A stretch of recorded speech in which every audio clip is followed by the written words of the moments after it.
Olá pessoal, tudo bem? Então estamos aqui de novo, para gravar mais um vídeo.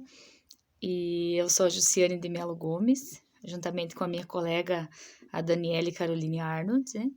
A gente está gravando esses vídeos de estágio híbrido de extensão, do ensino médio, com o tema Geografia Política e Geopolítica. Nós somos alunas da Uninter, do Polo de Barracão. Estamos cursando, o curso de Geografia, licenciatura em Geografia, e a gente está realizando esses vídeos, do nosso estágio. E continuando hoje, nesse vídeo, então, a gente vai falar, eu estarei falando sobre a nova ordem mundial e o poderio militar. E em seguida também estarei comentando alguma coisa sobre a geopolítica da divisão internacional do trabalho. Uma questão, um tema bem polêmico também, que a gente vai estar falando sobre isso hoje também, tá bom? Então, a nova ordem mundial e o poderio militar. Com a nova ordem mundial, o poderio militar não passou imune, mas sofreu e ainda sofre alterações de diversas ordens. Para alguns teóricos, entre eles Vizzentini e Vlecki, 2012, nas últimas décadas, o poderio militar teve sua importância diminuída, mas não anulada, sobretudo com a desagradação da URSS e o fim da Guerra Fria. Duas outras formas de poder, o econômico e o tecnológico, que passaram a ter importância. Mas algumas grandes potências mundiais devem ter boa capacidade de defesa e até de intervenção no exterior. Pois sempre há o risco de invasão por parte de outros estados. Muitas vezes, esses estados tentam resolver sua crise por meio de guerras, que sempre une o povo, inclusive as oposições, contra o inimigo comum. Também existem os interesses econômicos, ou seja, os investimentos, fontes de combustíveis ou matéria-prima essencial, mercados compradores, a presença no resto do mundo. Mas essa necessidade de certo poderio militar não significa que a grande potência mundial deve priorizar os gastos militares, e muito menos que deve desperdiçar recursos em armamentos nucleares, segundo Vizzentini e Vlecki, 2012, página 277. Portanto, geralmente uma potência inicia seu processo de hegemonia primeiro pelo poder econômico e posteriormente pelo militar, o que demonstra uma dependência entre os dois. Assim, a leitura que se faz em geral é de que quem dispõe de mais fábricas ou manufaturas, de mais recursos econômicos e de tecnologias, acaba também formando forças armadas mais modernas e bem equipadas, conclui Vizzentini e Vlecki, 2012. Então, o que ele está querendo dizer aqui? Que quem dispõe de mais fábrica, de mais recurso financeiro, de mais recurso econômico, de tecnologia, acaba também formando forças armadas mais modernas e bem equipadas. Para Romonetti, 1999, página 135, o espetacular desenvolvimento das tecnologias da informação e da comunicação desencadeia, em escala planetária, um fenômeno de transformação civilizacional. O autor, em sua obra El Império de la Vigilância, o Império de Vigilância, cita que hoje os cidadãos do mundo somos vigiados e, portanto, controlados. A internet revolucionou totalmente os campos da informação e da vigilância, que agora é onipresente e imaterial.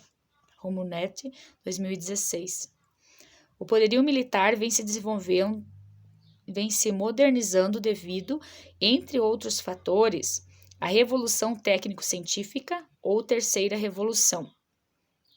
industrial. Por conseguinte, começam a predominar as armas inteligentes, que ocupam o lugar que até então era das bombas atômicas ou do hidrogênio. As armas químicas e biológicas. As armas inteligentes se tornam cada vez mais precisas.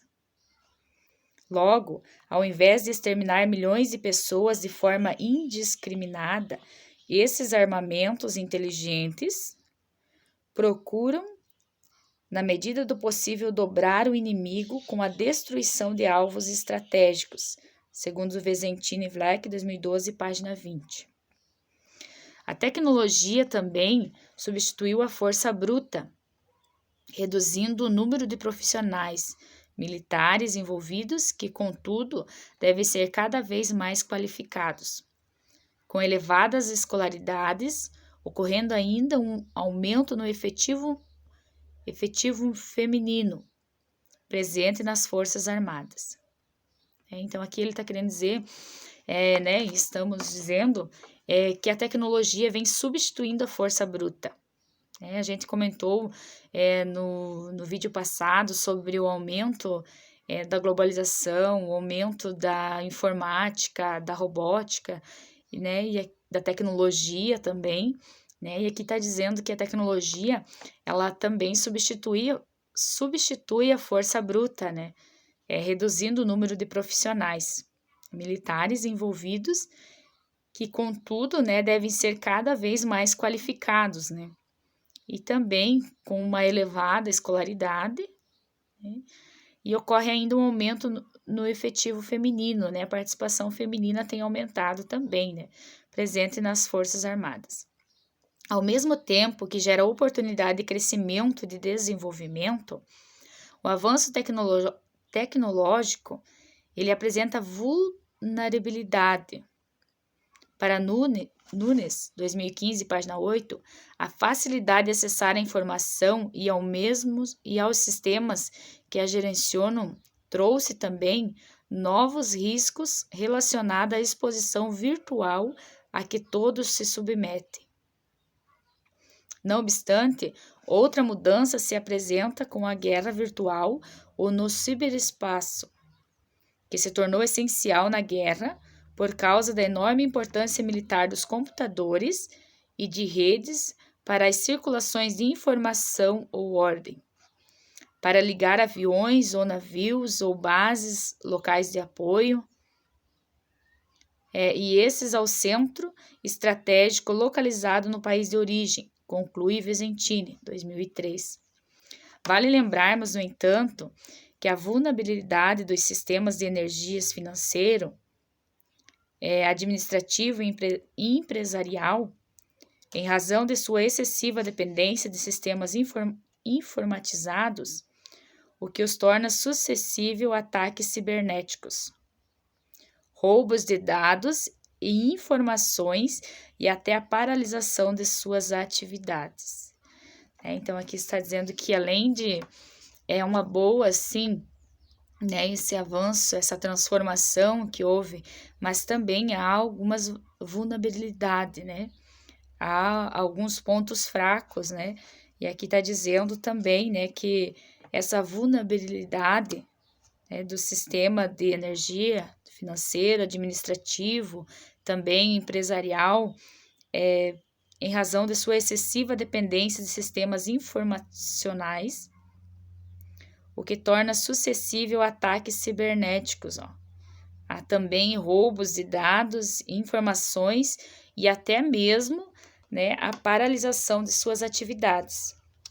Para Nunes, 2015, página 9, a sociedade que se torna cada vez mais dependente desse mundo online passa a viver diuturnamente sobre a ameaça de um ataque cibernético, que pode se dar com os mais diversos fins, com o roubo de dados ou a corrupção do sistema, entre outros. O mundo passa a conviver com a possibilidade de hostilidade entre estados no ciberespaço, ou seja, uma guerra cibernética. Segundo Jastram e Quintin, a guerra cibernética é a concepção bélica de desenvolvimentos mais revolucionários desde o aparecimento do armamento nuclear, indo muito além de outras novidades tecnológicas, como os veículos aéreos não tripulados, comumente chamados de drones. Portanto, a informação atual é fundamental para o sucesso da guerra. Basta lembrarmos dos satélites que detectam o deslocamento de tropas inimigas ou a localização de depósitos de armamentos. Assim, muito frequentemente, essas informações circulam pelas redes de computadores, ou seja, através de fios ou, o que é mais comum, de ondas ou aspectos de satélites ou rádios. Concluímos dessa forma que a tentativa de invadir as redes para descobrir segredos passou a ser conhecida como a guerra cibernética. Então, aqui está falando sobre essa guerra cibernética, né? Para finalizarmos, é fundamental esclarecer que Vizzentini, 2003, em sua obra Nova Ordem, Imperialismo e Geopolítica Global, mostra que a nova ordem geopolítica mundial encerra um potencial de conflitos mais variados e complexo, e também mais interdependente do alcance global, de que aquele da dipolaridade.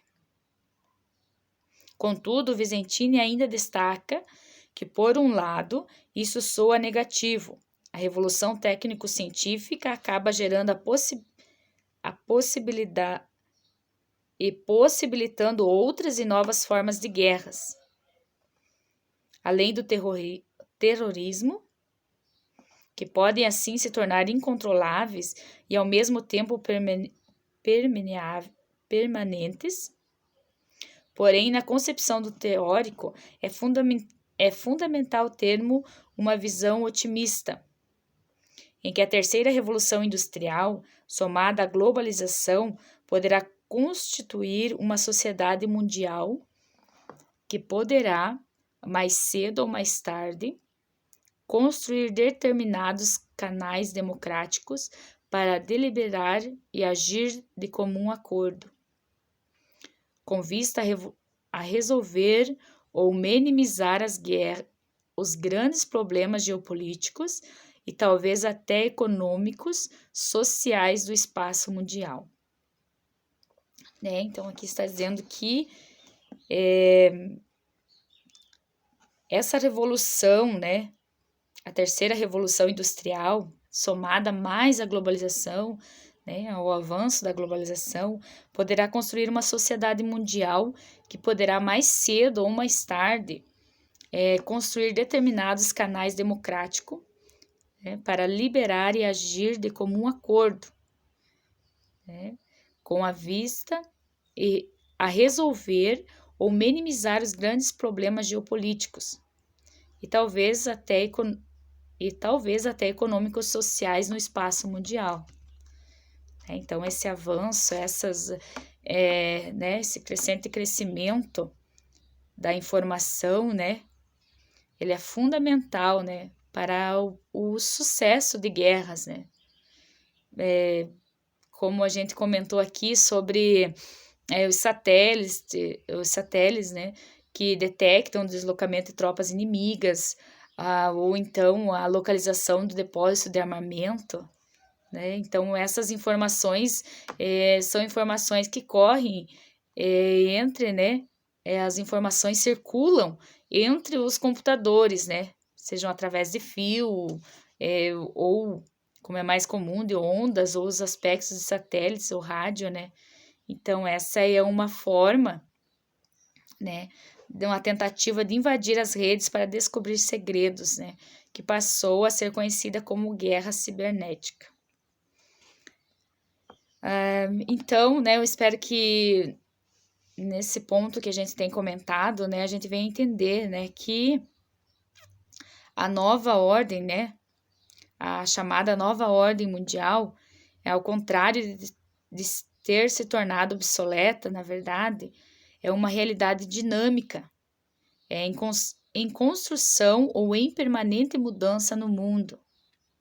Além disso, também, né, a gente procurou mostrar, né, que brevemente como é o porquê da crise no mundo bipolar que dominou o planeta com o final da Segunda Guerra Mundial, nascendo consequentemente uma nova ordem mundial e novos polos ou centros econômicos mundiais, como uma ordem unimultipolar, pois a hegemonia ainda era dos Estados Unidos. No bojo dessa nova ordem foram apresentados alguns elementos determinantes, né, como o poderio militar, que sofreu alterações de diversas ordens e o qual, né, com a Revolução Técnico-Científica ou a Terceira Revolução Industrial, tem se modernizado, por exemplo, com armas químicas e biológicas. Então, tem sido, né, esse grande avanço, esse grande crescimento, né? E, enfim, como a gente comentou sobre essa tão conhecida, então, como guerra cibernética. Beleza? Então, pessoal, seguindo aqui, a gente vai tratar sobre outro tema agora, que é a geopolítica da divisão internacional do trabalho. Da colonização à divisão internacional do trabalho. O processo de divisão internacional do trabalho tem seu início com as grandes navegações, que proporcionaram a criação das colônias, né? Então, como forma de exploração de suas riquezas naturais e o abastecimento da matéria-prima e insumos às metrópoles, e ao mercado para os produtos metropolitanos. Com a expansão do comércio e o surgimento das manufaturas e do processo de industrialização, as colônias passaram a ter a função não apenas de oferecer os recursos naturais às suas matrizes, mas sim os de consumir bens produzidos por esse modelo. De acordo com Sandrone, 2007, a DIT é definida como o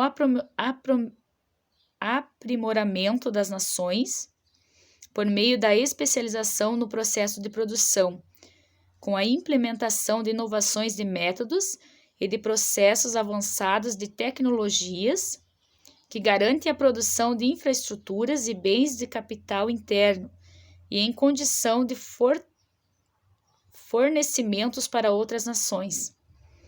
Essa inovação são características de nações que enriquecem com esse processo de acumulação de capital. Por outro lado, existem nações que não desenvolveram seus processos de produção na mesma proporção e continuam como fornecedoras de insumos e matérias-primas para o mercado internacional, principalmente em virtude do tipo de colonização ao qual foram submetidas pelas grandes nações capitalistas em um passado que deixou marcas de exploração, de submissão e de legislação que impediram o desenvolvimento de recursos tecnológicos. Essa falta de recurso contribuiu para dificultar ainda mais a ampliação da divisão de tarefas e função no processo produtivo e que resultou em menor produtividade de trabalho, custos elevados e maior tempo de execução das tarefas e serviços. Para Arvind, 2005, a DIT constituiu-se a partir do desenvolvimento do mercantilismo e progressivamente com a superação do modelo de produção feudal. Resultado do aumento da produção e dos lucros com a comercialização e o acúmulo de capitais nas mãos dos comerciantes. Esses comerciantes passaram a detectar o controle das infraestruturas nas quais se davam às produções de bens e serviços consumidos pela sociedade. Essa concentração de capital passou a se intensificar com a separação entre detentores dos meios de produção e aqueles que detinham apenas a sua força de trabalho para vender como mercadoria. Com a generalização das indústrias, a partir do século XIX, o capitalismo passou a despontar como um sistema econômico internacional que transforma as relações espaciais, econômicas e sociais, né? Então, com a generalização das indústrias, né, a partir do século XIX, o capitalismo passou a despontar com um sistema econômico internacional, né, que transforma as relações espaciais, econômicas e sociais. E por aumento da produtividade. Com esses argumentos, os cepalinos defendiam a ideia que a industrialização seria a saída para a melhoria da qualidade de vida das populações dos países periféricos. Argumentava também que a teoria das vantagens comparativas contribuía para essa relação de trocas desiguais. A teoria de custos ou vantagens comparativas foi utilizada para reforçar a DIT, mantendo uma geopolítica de concentração de poder e de capital sobre o domínio dos estados industrializados como setores altamente desenvolvidos. Essa teoria foi elaborada por um dos maiores economistas da chamada Escola Clássica, o inglês David Ricardo, 1972-1823. Ricardo, 1996, afirma que um país pode se especializar na produção de determinados produtos para os quais possui maior dotação de fatores de produção, não precisando necessariamente produzir produtos para os quais não tem tal aptidão. Com essa especialização, países com determinadas condições de se especializar na produção de bens primários trocariam seus bens com países que se especializaram na produção de bens manufaturados. Dessa forma, os países cujos custos são elevados para produzir determinados produtos importariam, mesmo havendo condições de produzir em seu território a tais custos, de outros países cujo custo de produção seja menor. De acordo com Sandrone, 2007, página 737, essa lei constituiu ainda hoje uma parte importante do comércio internacional. De acordo com Guimarães,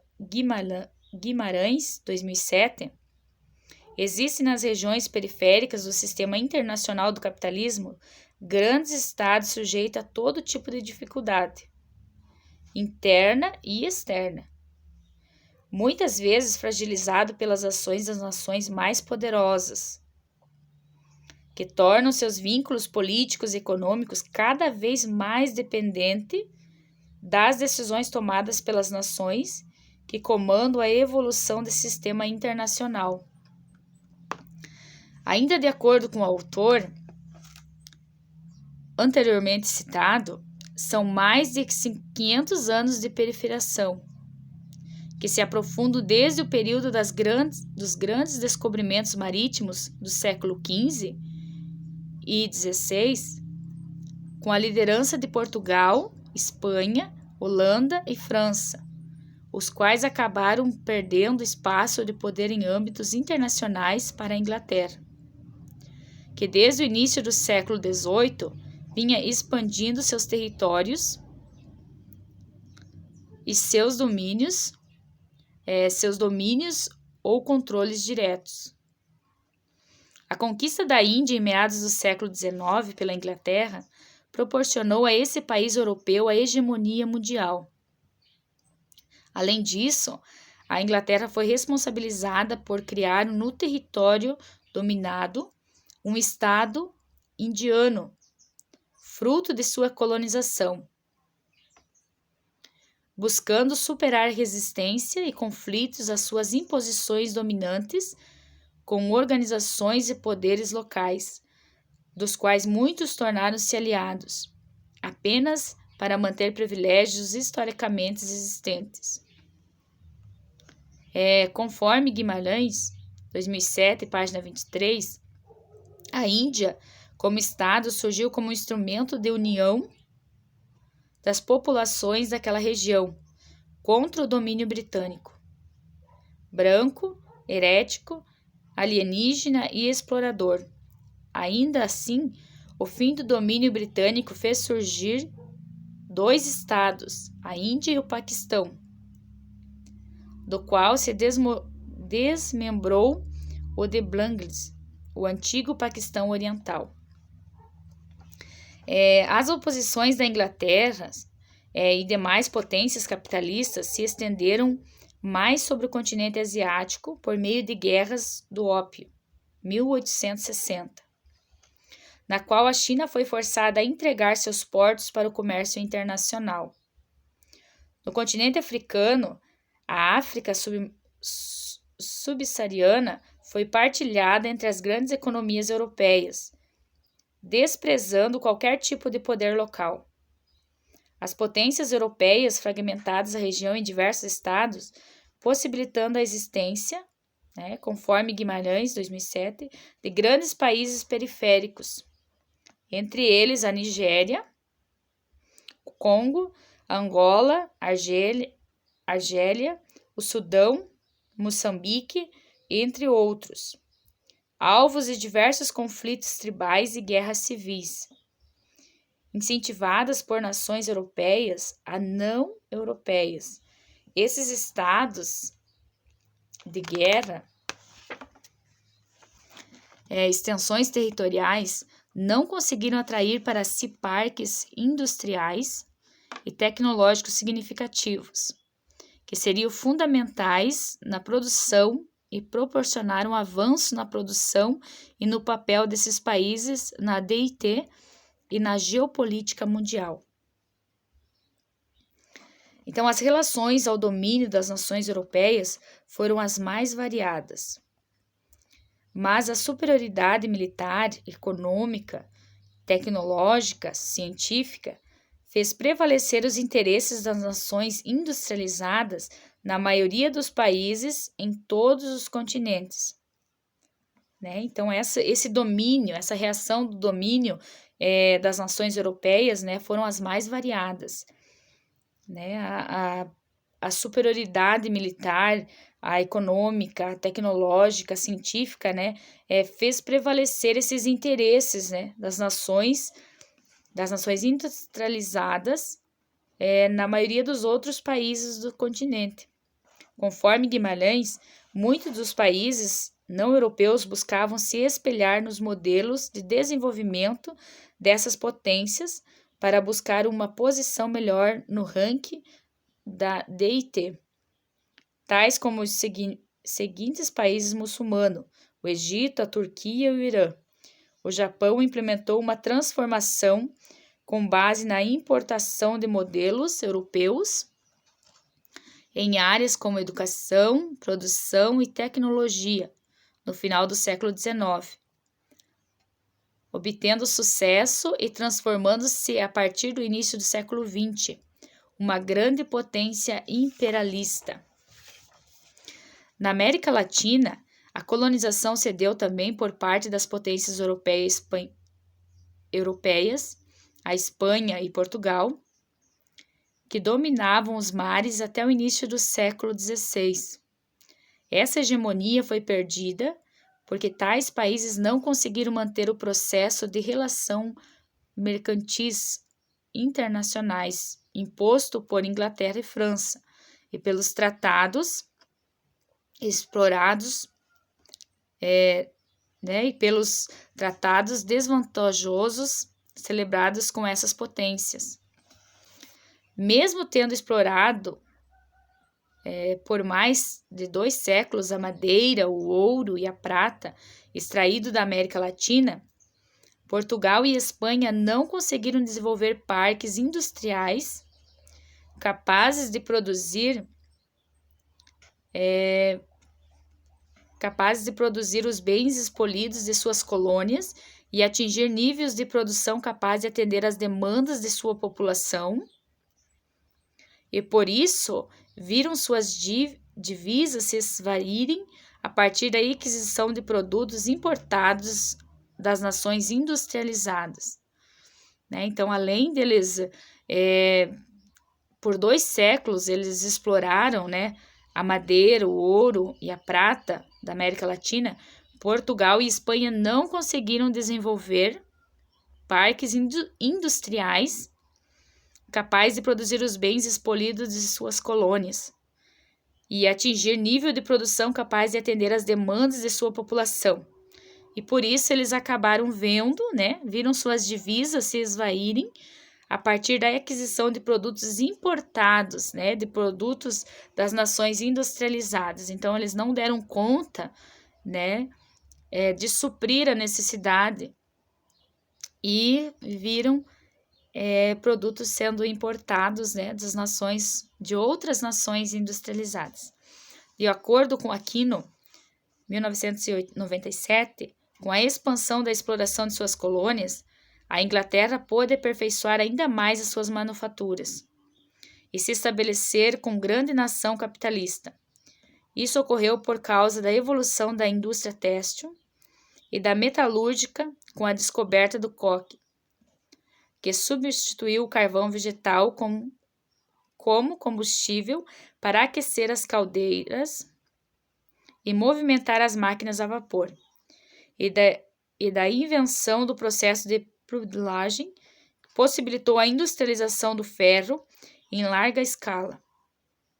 Para o autor, as facilidades de deixar à beira dos rios que movimentam as grandes redes hidráulicas, as rodas hidráulicas que faziam as máquinas funcionarem, possibilitou às indústrias a se instalarem mais próxima do mercado consumidor e da mão de obra, ou até mesmo de suas matérias-primas. A Revolução Industrial proporcionou a exploração da mão de obra inglesa, o acúmulo de capitais e gerou a necessidade de expandir ainda mais a dominação sobre os territórios além do mar.